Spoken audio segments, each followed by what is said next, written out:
Morning, everyone, and welcome to my artist pop-up talk on the roles of environment that played in the Battle of Fort York.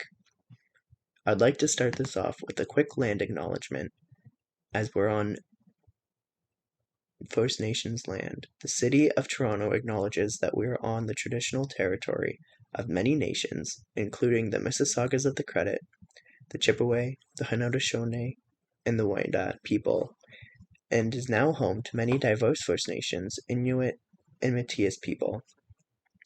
Now let's begin with my artist talk. During the Battle of Fort York, there are many different forms of environment that played a part in the battle. The two factors that I'm going to be focusing on are the landscape and the weather. The environment is an interesting factor because we get to interact with the same land that they did, almost immerse ourselves into what it would have been like in 1813. I got the pleasure to walk through Fort York and experience the different greenery and landscapes, and really immerse myself in Fort York. Another factor that I'm going to be looking into is weather and how that affects the battle. To think even the wind had a huge part during the fight. Another thing that we get to interact with each day that was there in 1813. During the day of the war, there were strong winds that pushed the American crafts 2 miles west of their desired location. They wanted to land in a grass field a couple miles away from Fort York, but instead they were pushed towards a wooded coastline where Folsman's riflemen were opposed by native warriors led by James Givens of the British Native Department, who were dispatched by the chief.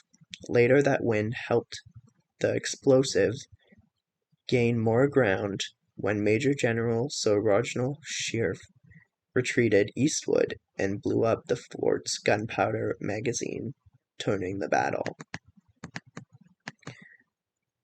The green in this photo shows the wind and its effects, while the magenta is the British is retreating through the forest. It is also where the Mississaugas and the Ojibways withdrew into the forest as well. Sheaffe's professional troops retreated to Kingston, and the local Métis surrendered the town. The Americans occupied Fort York for 6 days. They looted homes, took or destroyed supplies, burning government houses and the Parliament building, and destroying local foliage and environment. This battle left a scar on the environment of Toronto that was later healed through the use of jobs during the time of the Great Depression. Reconstruction of the Fort York began in 1813 and finished in 1815. Most of the current fort wall's surviving buildings date to this period. They worked on restoring the site and the environment in the surrounding area, and now the land is protected as a historical site inside Toronto.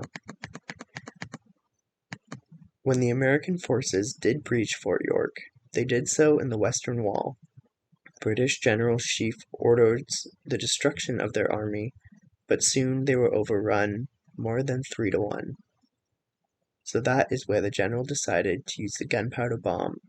The blast from the gunpowder bomb can be felt 50 kilometers in each direction. Just that alone had a huge impact on the environment, but the area of explosion decimated everything that was living.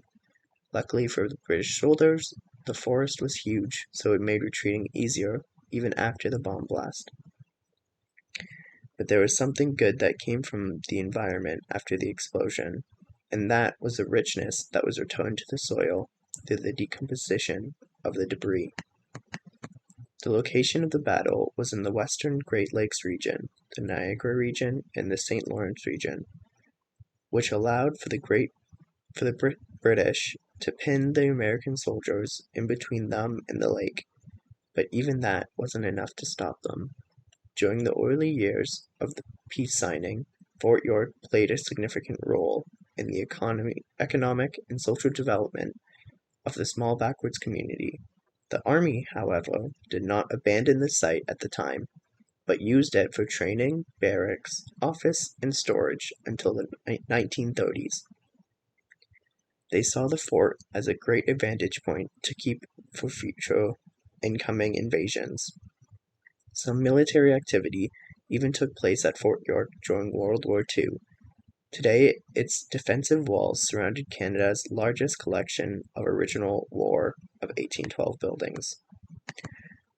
The grounds of the fort and the surrounding land encompass part of the 1813 battlefield, remnants of Toronto's late 18th century landscape, and at least 2 military centimeters. Below the soil of the fort lies a vast archaeological resource, capable of significant expanding our understanding of life in the earliest of years of Toronto settlement. We look to Fort York as a way to protect the landscape throughout Canada and learn how we can improve these sites for the better of human growth. With these reasons, and many more, the environment and weather played a huge role in the Battle of Fort York. But thinking about every battle, those two factors always play a role and have to be taken into consideration.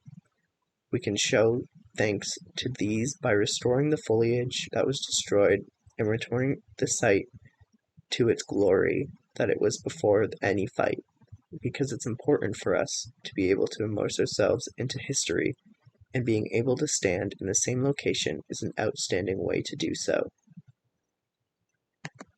Thank you for coming to my talk today.